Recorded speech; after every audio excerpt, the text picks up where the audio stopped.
Dos estados. Él es referente en el periodismo. No definen el 2024. Javier Solórzano te espera cada noche para llevarte las noticias, el análisis y las entrevistas.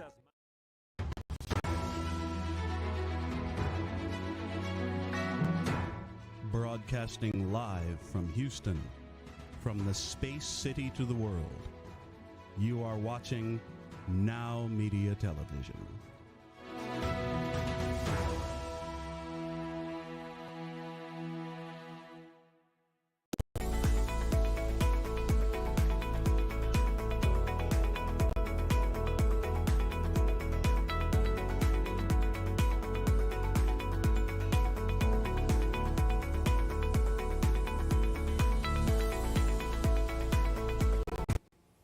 Good evening, ladies and gentlemen. Welcome to Your Personal Real Estate, the show that brings you all the inside scoop on the dynamic world of investing in real estate, as well as buying and selling homes. I'm your host, Michelle Briggs. We want to start today by acknowledging selling a home can be an exciting yet challenging journey. And we are getting to the end of summer, and if your home has not found a buyer during the summer, it's time to regroup and consider repositioning your approach.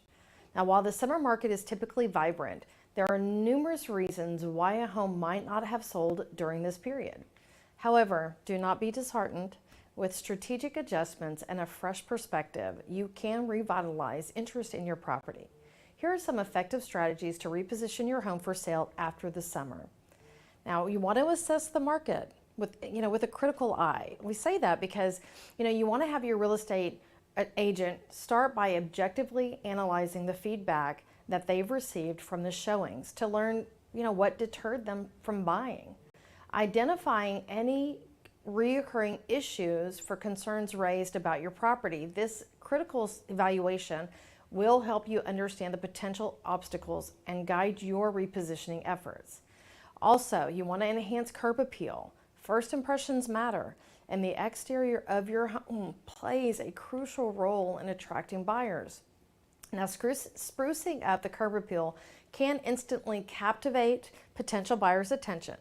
Now, consider repainting the front door, refreshing the landscaping, and ensuring that the exterior is well maintained. Simple yet impactful changes can make your home stand out from the competition. Also, showcasing your home's best features. On highlighting your home's unique selling points. Consider rearranging furniture in each room or invest in a professional, home stager to present a welcoming and attractive ambiance that resonates with potential buyers. High quality photos are also essential to make an outstanding online presence. Now, price strategy is also something that is critical. Now, it is a crucial factor that directly impacts buyers' interest. Consult your real estate agent to reassess the pricing strategy based on current market conditions, recent comparable sales, and buyer preferences. Be open to adjusting the price if necessary to align with the market's reality. Now, these are just a few ways to reposition your home.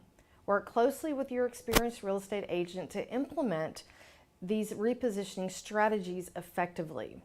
Their expertise and market knowledge will be invaluable to having the post-summer real estate landscape. Now, remember, the real estate market is dynamic, and a fresh approach can make a significant difference in attracting buyers after the summer season. Now, by repositioning your home strategically and showcasing its best features, you increase the chances of finding the right buyer who will appreciate all that your property has to offer. Now, stay positive, stay proactive, and with the right guidance, you will be on your way to a successful sale.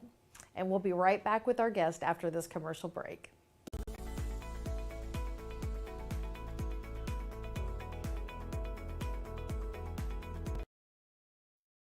Oye, Lily dice que AT&T le da a todos las mejores ofertas. Minus the air quotes. Las mejores ofertas. No need to wink. Others say they give everyone a deal, but not everyone gets the best deal. Te lo dije, aquí las mejores ofertas son para todos con una variedad de planes. You were right. Is she always right? Always.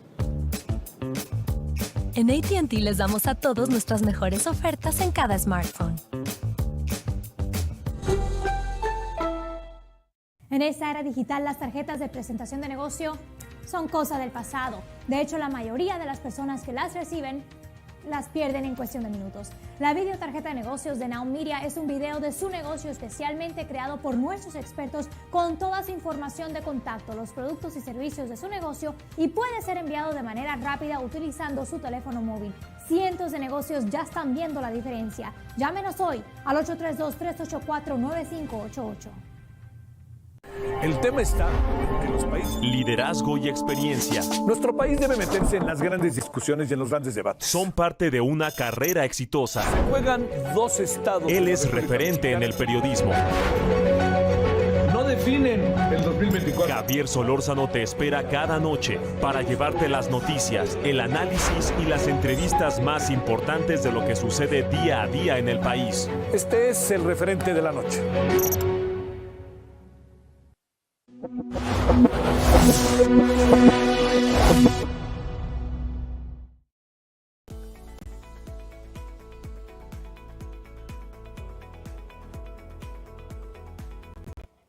Welcome back, everyone, to Your Personal Real Estate. Again, we are continuing our show today, and we have Andrew Glisson back with us. Now, Andrew, there is so much that he accomplishes, and he's, a wealth of knowledge when it comes to renovating. And we're going to be talking about renovating again today. How are you doing today, Andrew? I'm great. How are you? Doing well. Thank you for being with us. Now, it looks like you're clearly in the house. It looks like it's half built. What's going on there? Yeah, I'm working in a house. We got this opportunity through actually networking with the property management company. One of their tenants' family had a house fire. They brought us in and said, "Look, do you guys have a place for these folks to go? Our inventory's booked. We can't place them in a house." So I was able to put them in one of my rental properties. I mean, really, like days after their house burned down.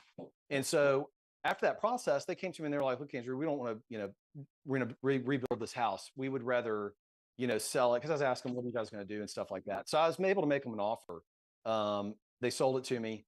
After that, I had to go and basically pull everything out of the inside, put it all back together again. A lot of fire damage. We had to rebuild the entire roof structure. It's a 2-story house, and so there was a lot of, intense renovation that we had to work on at this house. So now we're at the point where we've covered the walls. We've done all the plumbing. We've done all the electrical. We're installing hardwood floors. You see cabinets behind me. I'm getting everything staged. We're about 3 weeks from the finish line, even though that might be hard to believe. But we're rounding the corner. I can see the light at the end of the tunnel, and I'm ready to finish this project. Now, we've touched a little bit about general contractors our last show, but how does a new investor find good contractors? So to find, good contractors, I'm a general contractor now, but I didn't start out that way. To find a good contractor, I always tell people, listen, if you're going to be like spearheading your own renovation work, and you're going to try to, be the general contractor and hire different subs, then one of the things that I did when I built my team was I went to Home Depot, I went to Lowe's, and I talked to people that were checking out at the pro counter. There's a door for pros, and they have a dedicated account. They go in, and they are professionals buying materials to go into renovation. So those are people doing the work. So go find people like that. Go to lumber yards and find framing people. You can go to plumbing supply houses and find great plumbers. Don't find the plumber with their face on the side of the van. Find one that's not spending as much money on marketing. You're going to get a better deal. Same thing with the electricians. You can go to electrical supply houses, and then every single trade. You can build a team that way, and you can find good contractors by going to some of these places where they're buying materials. And so the other way to do it is actually to go into neighborhoods that have a lot of properties that are getting worked on, and just go to anybody that's driving a white van or a Mercedes Sprinter van and go talk to those people and say, "Hey, look, I'm a real estate investor. I buy houses. I get them renovated. Do you have any bandwidth to, let me put you on my team?" And a lot of people want to help. They want to see you successful. They want to make some money. And so there's a good chance that you can build a good, solid team if you take a couple of those steps. I love that you shared that. I am a daughter of a plumber, a 45-year master plumber. So Nice. I get the world of the, Wow. he used to always say, "It's me and my putty wagon." So I love my dad to Yeah, death. right. Daddy's girl. So what do you say to an investor who has been burned by contractors in the past financially, or because they just didn't show up? Yeah, that's the hardest part, again, is building a team of good people that are going to show up, do the work, do it on time, try to work with you in your budget. And I honestly think a big part of this is looking at pictures, seeing work that they've done, talking to some of their clients that, they're doing work for to make sure that these folks are good, reputable people. And then in terms of financially getting taken advantage of, look, I have, my most expensive renovation was a contractor that walked out and took $75,000 that I gave him and didn't show back up to the job. And guess what? You can't sue him because he didn't have any money anyway. He basically took my 75, bought a speculative investment that went belly up, and he didn't have any money. So a big piece of this is building a contract that you can enter into an agreement with a vendor and not let that vendor get too far ahead of themselves on how much you pay. Fine to give them a deposit, but don't let them get too far over their skis. If you're hiring somebody to do a $50,000 job, then there needs to be incremental payments with milestones where they get more money. Don't pay somebody too much up front, especially if you don't have a relationship. And even if you built a good relationship, I'll tell you this, in this project, the electrical contractor that I hired to do the electrical work went bankrupt while they were working on this house. They were a big company locally, had a lot of employees. They still went bankrupt. So if I had gotten too far ahead of myself on paying these folks before they got a lot of the work done and accomplished certain milestones, I would have lost money on this project too. Fortunately, I didn't get to that point, but you got to be careful. Even if it's a very sophisticated company, people can still go bankrupt and leave you holding the bag. So be careful. Don't pay people too much. Deposits are okay, but give them more money when they hit milestones. I agree with that wholeheartedly. Set up draws, right, as the project goes. Right. So is there Exactly. anything different that you have to do with code, code enforcement when a house is heavily water damaged or fire damaged? Yeah, so this house, fire damage. Another one of my huge renovations that I did was water damage.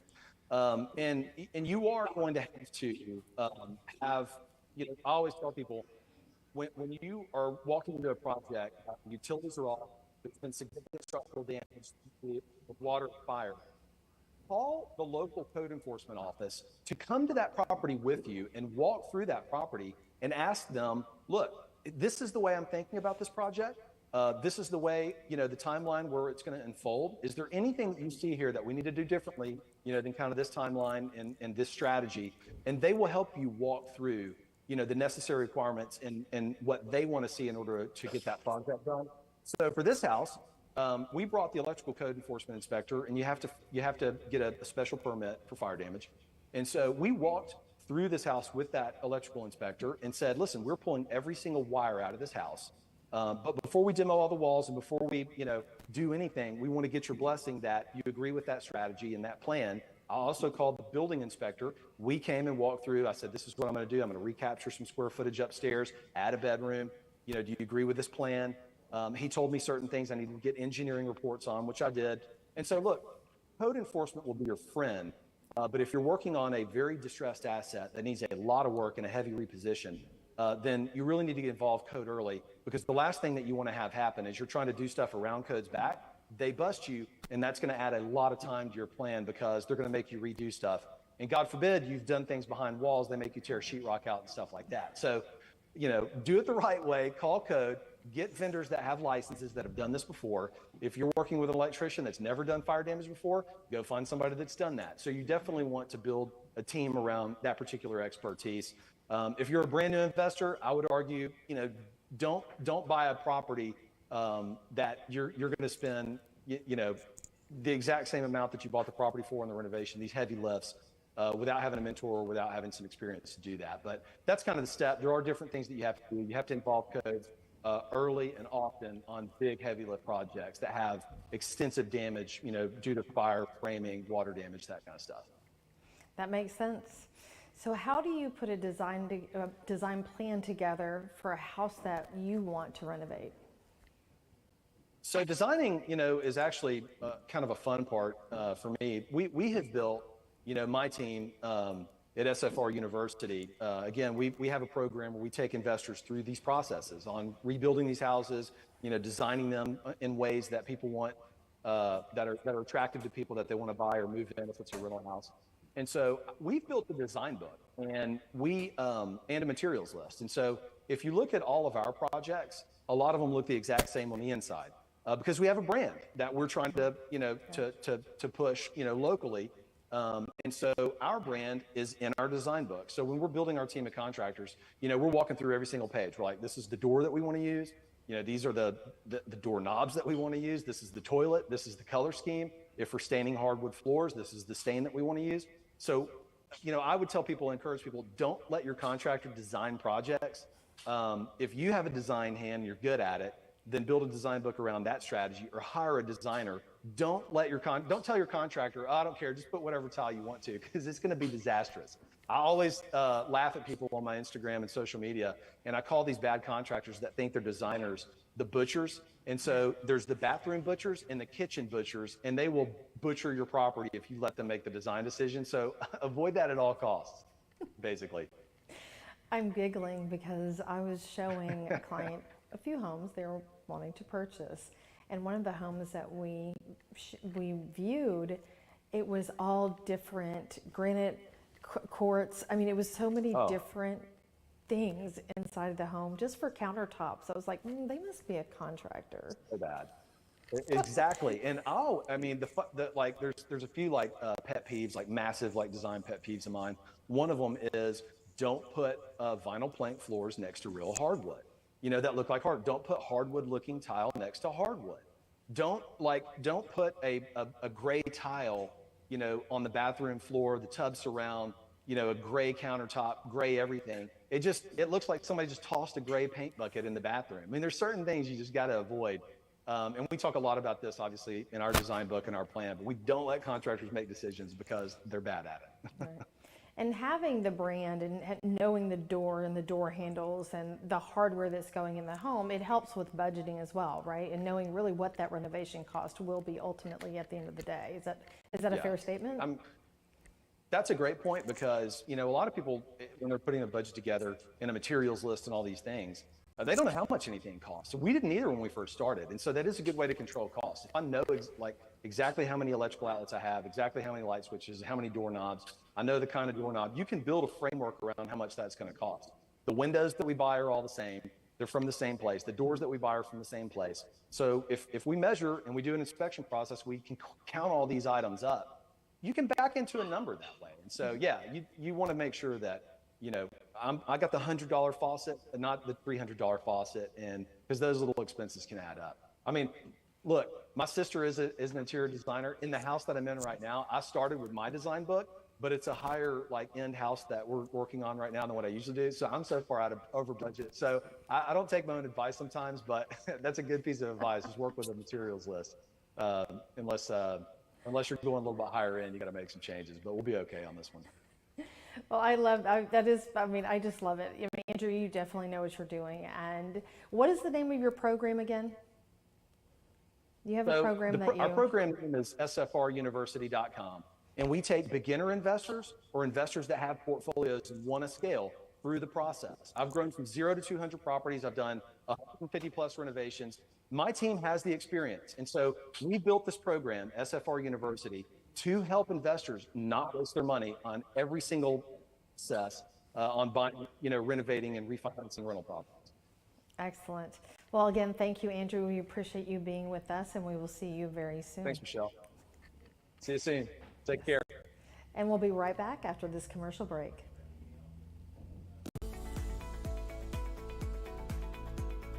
All right, go. Is that it? Yeah, that's. Oye, Lily dice que AT&T le da todas las mejores ofertas. Minus the air quotes. Las mejores ofertas. No need to wink. Others say they give everyone a deal, but not everyone gets the best deal. Te lo dije, aquí las mejores ofertas son para todos con una variedad de planes. You were right. Is she always right? Always. En AT&T les damos a todos nuestras mejores ofertas en cada smartphone. En esta era digital, las tarjetas de presentación de negocio son cosa del pasado. De hecho, la mayoría de las personas que las reciben las pierden en cuestión de minutos. La videotarjeta de negocios de Now Media es un video de su negocio especialmente creado por nuestros expertos con toda su información de contacto, los productos y servicios de su negocio y puede ser enviado de manera rápida utilizando su teléfono móvil. Cientos de negocios ya están viendo la diferencia. Llámenos hoy al 832-384-9588. República H, con Sofía García. Una república que necesita saber cuál es el camino correcto. En República H te diremos qué pasa en cada rincón del país. ¿Qué pasa en tu estado? ¿Qué hace tu gobernador, presidente municipal o alcalde en materia de seguridad, salud, desarrollo, economía o servicios básicos para atender a su población? Tenemos desplegados más de 70 corresponsales en todo el país y más allá de las fronteras. República H, de lunes a viernes a las 8 de la noche por Heraldo Televisión. Palitos y Bolitas es la catedral de la explicación. Este programa es la única parada que necesitas para entender los porqués y cómo de todo lo que pasa en México y el mundo. Lunes a viernes, 7 p.m. por Heraldo Televisión.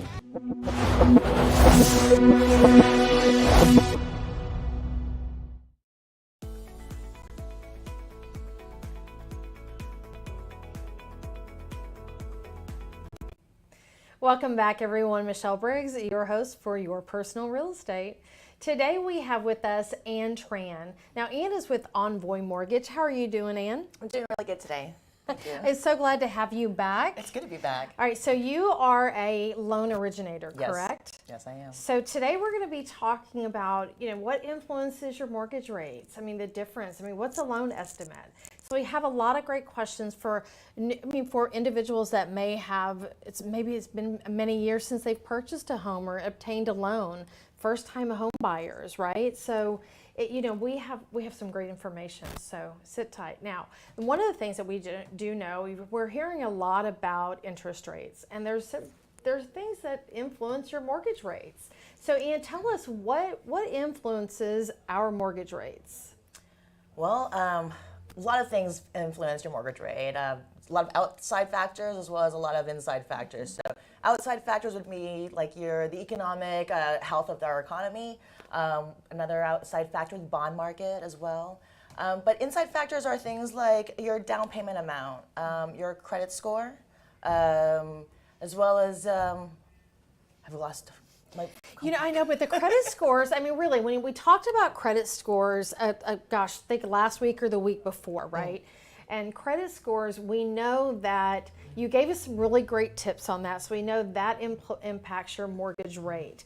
And there are so many different aspects of it. So what else is there? Well, on top of those aspects that you mentioned, there's also the lender's cost and overhead fees that involve in processing your loan and keeping up a business as well. So definitely shop around, talk to as many lenders as you can. They do advise you to talk to at least 3 to compare. But make sure you reach out to your credit unions, your banks, some of your brokers that you might know. They're all going to be useful people to talk to and get some advice about your mortgage process. It truly, because again, mortgage rates, interest rates are many things and many factors that step into that and create that for you. So do shop around. Question those that seem too good to be true, because they may later on, when you go to lock that rate, it may be something totally different. So watch for that. Now, how do we compare mortgage offers from different lenders? Well, definitely, again, reach out to your banks, your credit unions, your mortgage brokers that you might know, your loan originator that you might know, and get offers, get loan estimates. They're going to ask you for your documentation, your credit score, and all that stuff. You're going to pull your credit report. And I advise people to get it done within the first week or 2. Oftentimes, these hard credit pulls will affect your credit score. So you want to get it done in a shorter period of time so it doesn't affect your credit score so much. Yeah, exactly. There is something behind that. I guess let's talk about what's next. Now, what is the difference between a pre-qualification versus a pre-approval? Now, we've touched on, you need your pre-approval and it's better than a pre-qualification. Tell us truly, what is the difference? So pre-qualification is normally an initial assessment of your financial standing. So they're going to take an assessment of your income, your debts, any kind of assets you have, and assess kind of just on the surface of how much you could be approved for. And that's kind of a good start to find out what area you need to be in when you start looking for homes. But just also keep in mind with a pre-qualification, it's not going to weigh as heavy as a pre-approval. With a pre-approval, they're going to definitely ask for more of your financial statements, your paycheck stubs. They're going to do a hard pull on your credit report. And they're just going to really do an in-depth, comprehensive look into your finances to really give you an understanding of your finances to make offers. And then from there, you can definitely make those offers on those properties, and it will definitely hold some weight.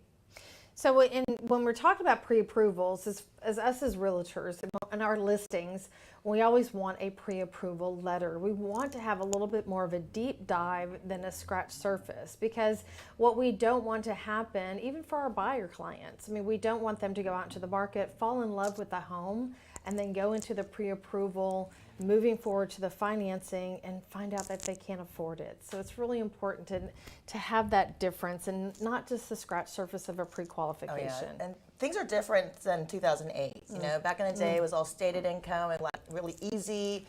People just got into a home with just saying what they made and how much their credit score was, and bam, you got a loan. Now they are very weary. They want to look at everything. So make sure you're honest about your situation. They're there to help you out. They can only help you out as long as you're being honest with them. So give them the full picture. Do not be bashful or shy about any of that stuff. That's true, because your loan originator will find out. They will discover this, and it's because it's all in the paperwork. Yes. It's all right there. So now borrowers have expressed frustration about the amount of calls that they receive when they start mortgage processes. Why is this happening? I get that a lot from my clients, their frustration about the number of calls they get once they submit an application. And that's because once you submit an application, it goes into a lead system. It's called a trigger lead, I believe. And the credit bureaus sell it to anybody who wants this list. And so lenders will we'll take this list and we'll start making those phone calls and try to lure you away and offer you better deals or better rates. But keep in mind, those rates are not guaranteed, because rates are not locked in until you find a property. So they will fluctuate. And find someone local. I cannot stress that enough. You want your loan officer, your loan originator, you want them with you at the closing table. You want them with you, and you can't have that if you're going online. And I have discovered through my clients and conversations with them that the online interest rates are so amazing in the beginning, right? They're so amazing in the beginning, and then they're moving forward and they're realizing fees were not disclosed, and that's where the loan estimate comes in, right? So what can a borrower do to manage the influx of those calls? I advise my clients to check out 2 websites. The LexisNexis is one of them, and there's another one called a Pre-Op Screen, I believe. They're online. You can do a search for them. You can also reach out to me, and I will send a text message to you or email it to you. But that will normally takes about 3 days, 72 hours to come in effect for your information to be wiped away or scrubbed off. It won't completely eliminate the phone calls, but it should minimize some of it. Right. Like it won't be hopefully as frustrating. So it gives them time to process. Like they say 3 days to maybe sometimes a month. But so when they do get those phone calls and they're working with you, what is your advice to them on, do you tell them, no, thank you, I'm working with someone? How do you coach them through the influx of those calls? Well, first I'd like to advise people to do a soft pull. That gives you some time for you to do the opt-out, have it register and process. We can do a soft pull in your credit report or credit score and do just an initial assessment. Once time has gone by, let's say a week or whatever, a couple of days, we'll do that hard pull. And so hopefully you won't get all those phone calls. Another thing, I'm kind of lost track what you were saying. With the influx of calls, it's really helping them and coaching them and managing that expectation, right? It really is, because that's who we are for our clients. We run across so many different things. And as partners, a realtor working with an originator, a loan originator, it's important for us to manage the expectations. And when situations like this happens, the influx occurs, we want to be able to, I say, call Ann. She'll talk to you about that, and then she'll share the list, what you have as far as the list. Exactly. Yeah. And well, so with that being said, yes, thanks for reminding me. Yeah. So yeah, when you do get an influx of phone calls coming in, obviously you can either block them, not answer them, and if you do decide to answer them, you can say that you are working with somebody. And if you are interested in, maybe testing the waters out and see what's going on. I'm not going to stop you. No one should stop you. But also just keep in mind that you should also reach out to your bank, credit unions, because your online lenders are going to definitely qualify you really easily because they want your business. But don't be lured by their incentives. Be patient with yourself and breathe through the process and think about the decision making tomorrow. Now, what is the difference between an origination fee versus a discount point? This is really important. It's a very good question because I think oftentimes borrowers will confuse the two. The origination fee is a lender cost basically to process your loan. It will involve basically the overhead of whatever the lender wants to add. They will, if they're going to cut the fees, if they're going to cut the rates, if they're going to be competitive, that's the first step, is going to cut part of that origination fee. So that's normally a fee that's required. Sometimes it's cut depending on how special they want to treat you. Now your discount fee, your discount points is something you can, is a program where you can buy down your interest rate. It's an option, not mandatory. It's an option for you to basically buy down your interest rate. So if say you've got a 7% interest rate, for a nominal amount, you can buy it down to 6.5%, 6%. It will cost you, but if the strategy is done right, then it's going to be cost effective because it'll save you money over the months of your loan. So. Yes, those are discount points, and it's part of your budget. It's part of looking at the life of the loan and the recovery of those fees. And most individuals are staying in their home now. We're it's close to 13 to 15 years, so it may be beneficial. Talk to Ann, right? Talk to your loan company, business, credit union, whoever that is for you, and to see if that really makes a difference in the long run. I know maybe short-term extra funds at the closing table, but in the long run, it may be beneficial for them and their family with their budget. Exactly, and this is why I advise people to reach out to a loan officer or a loan originator to talk about the strategy, the loan strategy, because you may need to talk to somebody about your exit plan and your property. You may not want to live in your home for more than 10 years. You might move out in 3 to 5 years, or you may refinance. And if you end up refinancing in the next 3 years or moving out in the next 3 to 5 years, you may not want to buy discount points because it may not, ultimately be beneficial. Exactly. You're not saving anything. Right. So. All right, this is such great information. Okay, everyone, we will be right back with Ann Tran, and we're going to talk a little bit more about mortgages.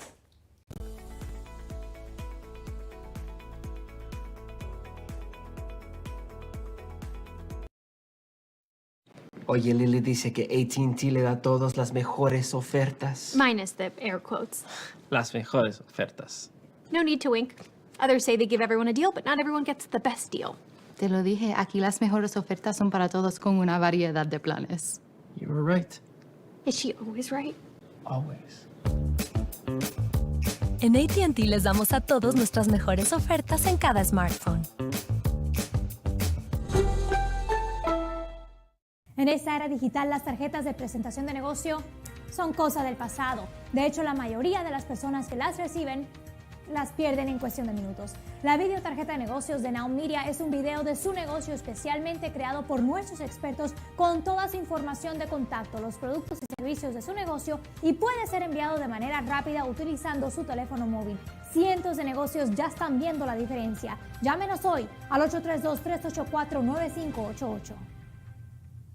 El tema está en los países. Liderazgo y experiencia Nuestro país debe meterse en las grandes discusiones y en los grandes debates. son parte de una carrera exitosa. Juegan dos estados. Él es referente en el periodismo. No definen el 2024. Javier Solórzano te espera cada noche para llevarte las noticias, el análisis y las entrevistas más importantes de lo que sucede día a día en el país. Este es el referente de la noche.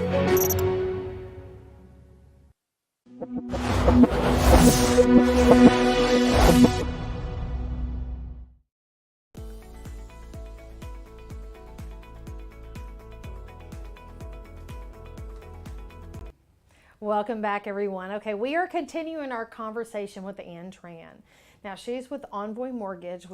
With the segment before, like if you did not see this, rewind, because it's a really great conversation about mortgage interest rates, discount points versus origination points. We're learning really a lot today and sharing with you what it really looks like.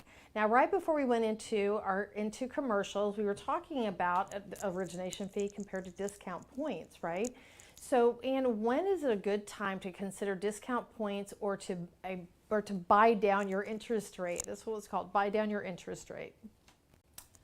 Well, I mean, when you're considering discount points, you want to consider and think about how long you plan on being in your home for.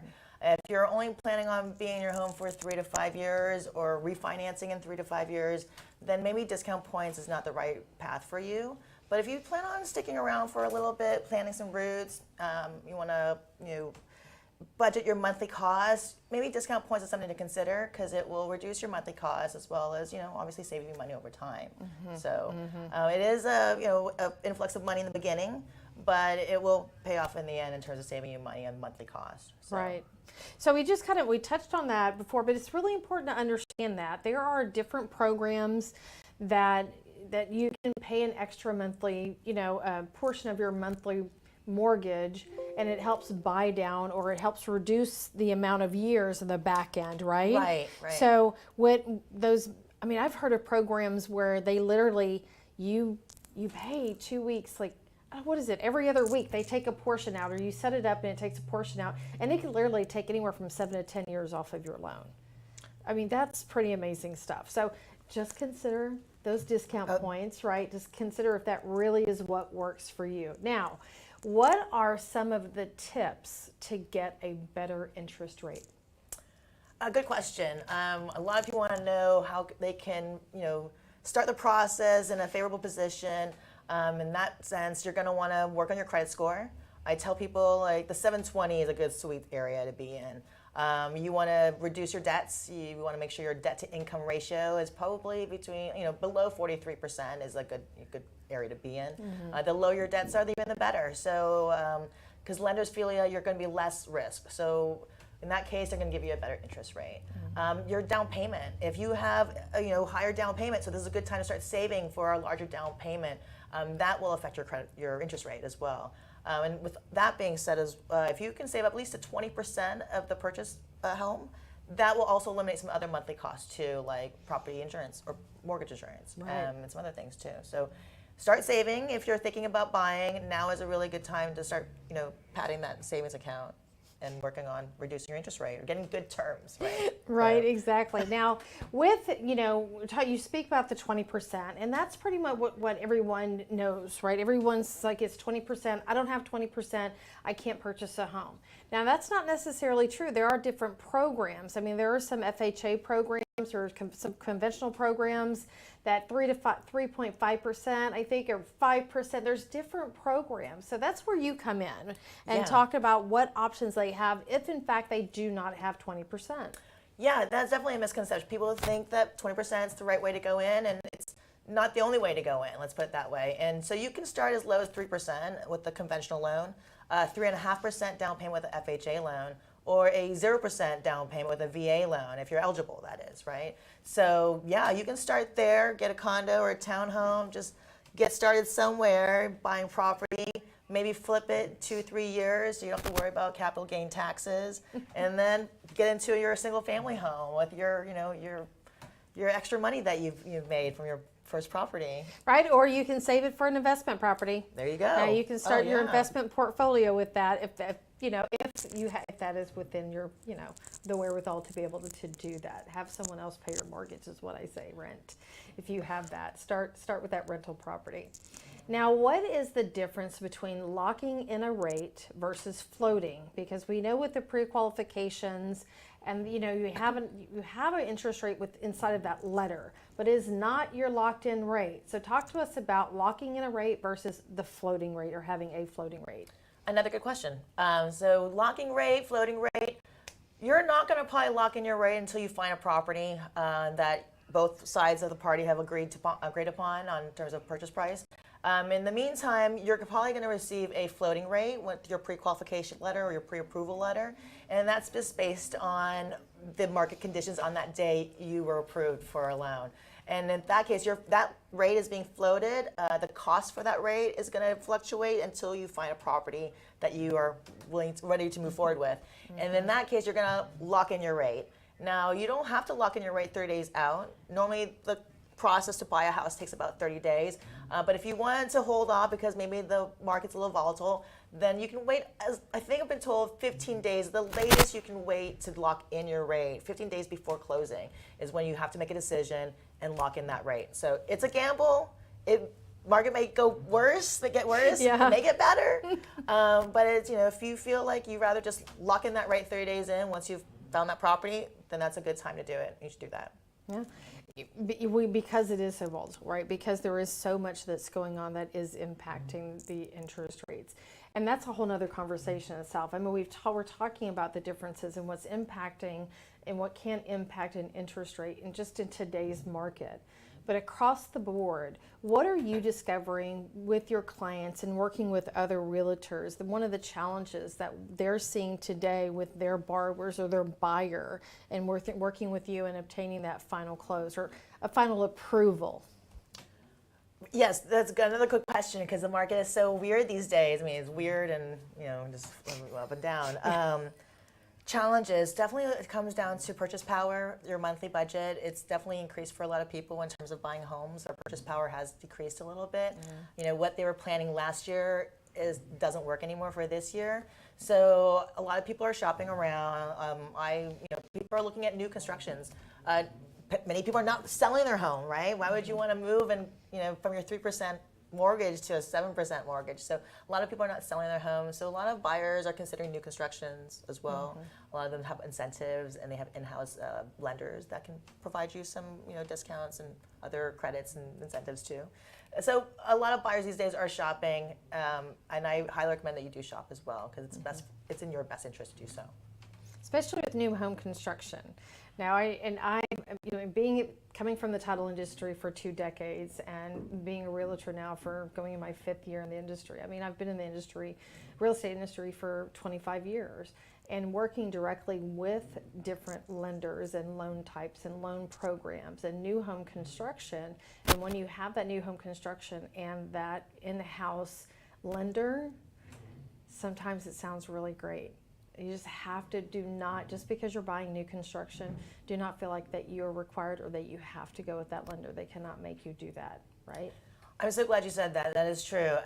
Those incentives do sound very appealing, but sometimes you're not getting the best deals. And sometimes the deals don't work out. And you may need to reach out to someone like me or another mortgage loan officer or broker to fix the deal and help you get into that property. So yes, make sure you've got a couple of loan officers, a couple people in your back pockets, just in case something doesn't work out for you. But yeah, sometimes it's not always what it seems. Now, I know we've been talking about interest rates, and that's been pretty much our conversation today. We've been talking about interest rates, and they are all over the place right now. I say they're over the place, but I think we're under 7% so far, and we were really hoping Q4 of this year. We were crossing our fingers, hoping that we were going to be closer to 5, and that is not happening. It is not happening. So we are working with what we have, and I truly believe that our buyers, if you are a seller, do just look at all of the options that you have because people are looking. I say this and I've said it before, I'll say it again, and I'll continue to say it. People will buy and sell homes no matter what is going on in the market. And when you have realtors like myself and originators like Ann that can really assist you through that process and set up an action plan, right? Set up an action plan. So we've been talking about interest rates. Now talk to us a little bit about the appraisal process. So once you go under contract and it's negotiations, it's done, it's ready. Now we're going on to Ann and the lending process. One of the first steps is having the property appraised. Tell us a little bit about what that looks like for a client. Well, I mean, it's almost hands-off in a sense. It's a third-party situation. Lenders do not get involved. We're not supposed to interact with them. And so, yes, once your mortgage process starts and everything is going forward, you will have to pay for an appraisal. That's an expense, a part of your mortgage process. And somebody's going to go out there, compare and assess your property to make sure that the amount that they're going to be lending you is the appropriate amount for the value of your home. And they'll come back with a report, and then from there, hopefully everything is good, and we'll be able to move forward. Now, if they appraise it below value, I believe that's a good deal because you're saving some money there, and your home was more than you're getting for it. But if it's overvalued or it costs more than you're expecting, then there's going to be some strategizing going. There's going to be some negotiation happening, basically. So make sure you're working with a wonderful realtor who understands how to strategize these moments that happen where we need to make some adjustments. That's true. So once your appraisal once the appraisal is approved, that as the buyer's agent, or even as a listing agent, a buyer's representative and a seller's representative, you want it to appraise. You want it to be the value in which the amount that you offered. Now, again, if it's below value, you have to go back and take a look at it. You have to renegotiate, or you pay the difference. I mean, there's so many factors that go into it. Today, that's not happening. A year ago, that was happening. The people were paying $30,000 over asking, $10,000 over asking. So we were seeing that happening in the market. That is not the market today. We are not yet in a buyer's market. We are still in the seller's market because we do not have enough demand we don't have enough homes listed, right? The demand is there, but we don't have the supply. That's what I was trying to say. But again, you want to make sure that you have your pre-approval, ready to go and really out there looking. So we have the appraisal process. The appraisal comes back. It's clean. It matches.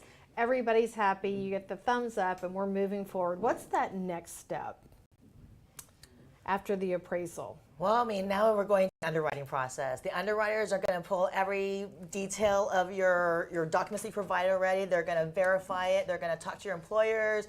They're going to talk to your everything, your landlord if you're renting. You're going to verify your mortgage, all that stuff. So that's when the stressful part happens because you're waiting. You're waiting, and you're waiting for that clear to close, the CTC. And when that CTC happens, you can start celebrating in a sense because you're ready to go to the closing table and sign away your documents. Yes, and even though with the pre-approval, the pre-approval process, you've provided many documents, but this one, the next phase, you have to be ready. When Ann calls you, you have to answer.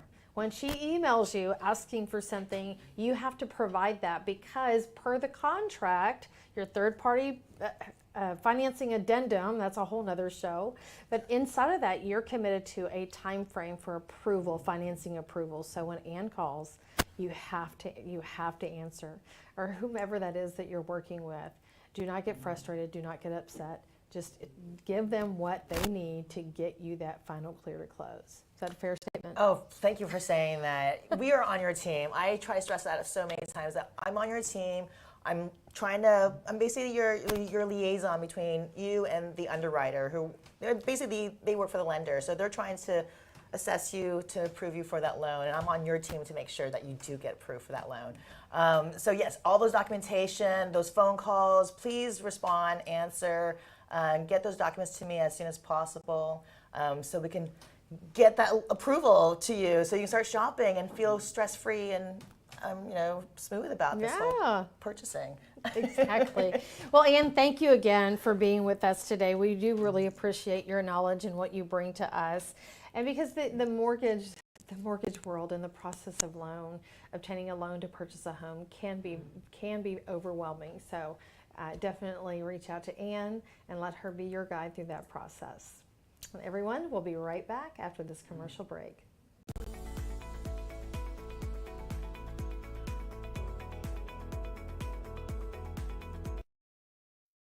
Oye, Lily dice que AT&T le da a todos las mejores ofertas. Minus the air quotes. Las mejores ofertas. No need to wink. Others say they give everyone a deal, but not everyone gets the best deal. Te lo dije, aquí las mejores ofertas son para todos con una variedad de planes. You were right. Is she always right? Always. En AT&T les damos a todos nuestras mejores ofertas en cada smartphone. En esta era digital, las tarjetas de presentación de negocio son cosa del pasado. De hecho, la mayoría de las personas que las reciben las pierden en cuestión de minutos. La videotarjeta de negocios de Now Media es un video de su negocio especialmente creado por nuestros expertos con toda su información de contacto, los productos y servicios de su negocio, y puede ser enviado de manera rápida utilizando su teléfono móvil. Cientos de negocios ya están viendo la diferencia. Llámenos hoy al 832-384-9588. República H, con Sofía García. Una república que necesita saber cuál es el camino correcto. En República H te diremos qué pasa en cada rincón del país. ¿Qué pasa en tu estado? ¿Qué hace tu gobernador, presidente municipal o alcalde en materia de seguridad, salud, desarrollo, economía o servicios básicos para atender a su población? Tenemos desplegados más de 70 corresponsales en todo el país y más allá de las fronteras. República H, de lunes a viernes a las 8 de la noche por Heraldo Televisión. Palitos y Bolitas es la catedral de la explicación. Este programa es la única parada que necesitas para entender los porqués y cómo de todo lo que pasa en México y el mundo. Lunes a viernes, 7 p.m. por Heraldo Televisión.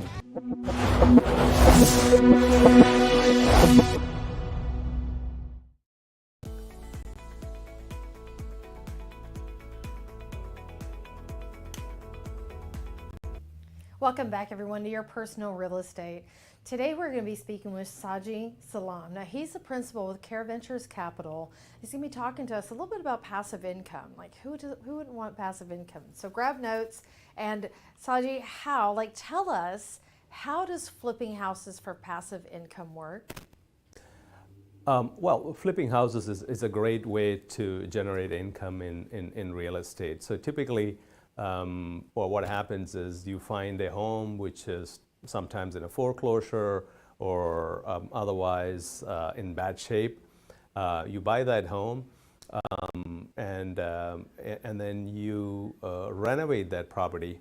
Once it is renovated, the value of the property goes up really well. And in the meantime, for closing the property, you're not always using bank loans for this.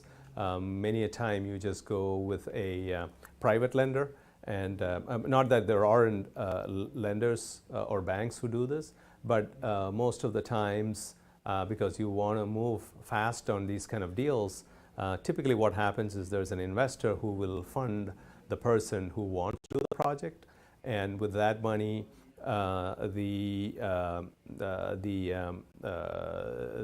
person goes out and buys this home, renovates it, and then puts it out on the market and gets a neat profit once the property is out in the market in a brand new condition.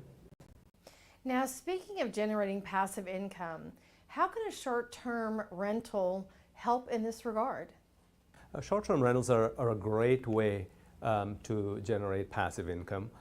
Short-term rentals is, otherwise known as Airbnb, is how we know that mostly. When we talk about short-term rentals, we are thinking Airbnb and VRBO. So in that scenario, you are buying a home and then renting it for periods of 1 week or 2 weeks or sometimes even a month. Here, instead of getting the kind of rent you would get for if you do a long-term rental, which is like 10 to 12 months of rent, the short-term rentals are more like hotels. You're able to charge a higher rent, and then these short-term tenants are staying for short periods, and then they're gone. So it is, in a way, like running a hotel by yourself. And now there are so many tools and technologies available for you to do that, starting with listing these properties on sites like Airbnb, Vrbo, and stuff like that. And then so many software tools to help you manage the tenants, build them, and even do the housekeeping. So you have software to help you schedule it, But short-term rentals is a great way to generate income, passive income. And what are other methods of passive incomes that you're familiar with? Well, there are several ways of generating passive income in the real estate space. A couple of them that come to my mind quickly are, RV parks, and then self-storage.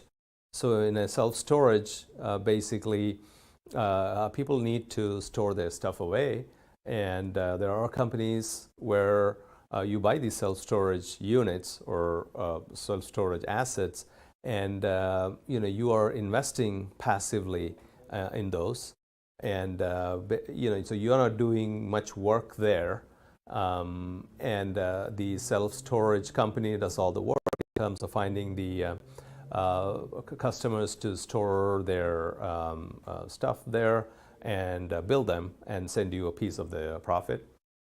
In RV parks, again, it's managed by somebody else. They send you profits, and they do the collection of the rents from people who park their RVs there. So that's another passive income mode. We've also heard about ATM machines, where you get a piece of the income when a person uses the ATM machine. So that's another asset that we see generating passive income. We also see car washes, where now you're not setting up your own car wash, but a large group or the sponsor sets up a car wash or buys a bunch of car washes, and you get a piece of the profit without doing anything. This could also be replicated on parking garages. Again, the model is where a large group comes in, have the management skills, the financing, etc., to take on these deals, and then you are investing with them as a limited partner, and you get your passive income sent to you, by check or right to your bank. So so these are some of the other passive income opportunities out there. As always, how can the audience get in touch with Care Ventures Capital? We are on www.careventurescapital.com. Thank you. Thank you again, Saji. We really do appreciate you and the knowledge and the information that you provide us each time that you're with us. And everyone, we'll be right back after this commercial break.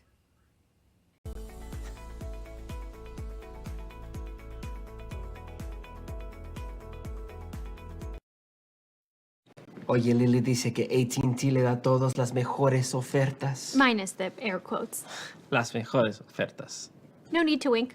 Others say they give everyone a deal, but not everyone gets the best deal. Te lo dije, aquí las mejores ofertas son para todos con una variedad de planes. You were right. Is she always right? Always. En AT&T les damos a todos nuestras mejores ofertas en cada smartphone. En esta era digital, las tarjetas de presentación de negocio son cosa del pasado. De hecho, la mayoría de las personas que las reciben las pierden en cuestión de minutos. La videotarjeta de negocios de Now Media es un video de su negocio especialmente creado por nuestros expertos con toda su información de contacto, los productos y servicios de su negocio, y puede ser enviado de manera rápida utilizando su teléfono móvil. Cientos de negocios ya están viendo la diferencia. Llámenos hoy al 832-384-9588.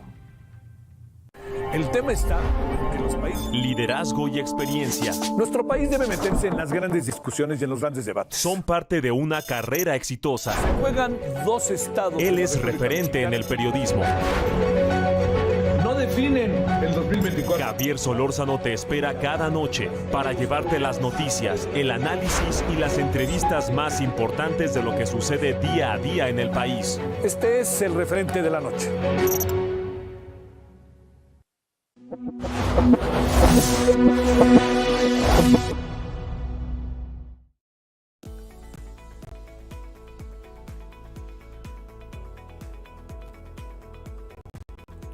Thank you everyone for watching. Thank you to our guests today. This show airs every Thursday at 5 p.m. and we want to be your resource for all things real estate. As I ask you each week, should you be looking to sell your house or buy a new home, I invite you to allow me to be of service to you and your family. I'm your host, Michelle Briggs, and this is Your Personal Real Estate.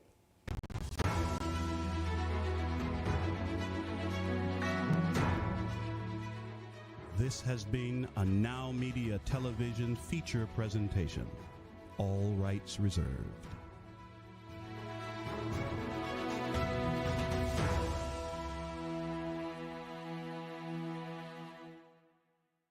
En esta era digital, las tarjetas de presentación de negocio son cosa del pasado. De hecho, la mayoría de las personas que las reciben las pierden en cuestión de minutos. La videotarjeta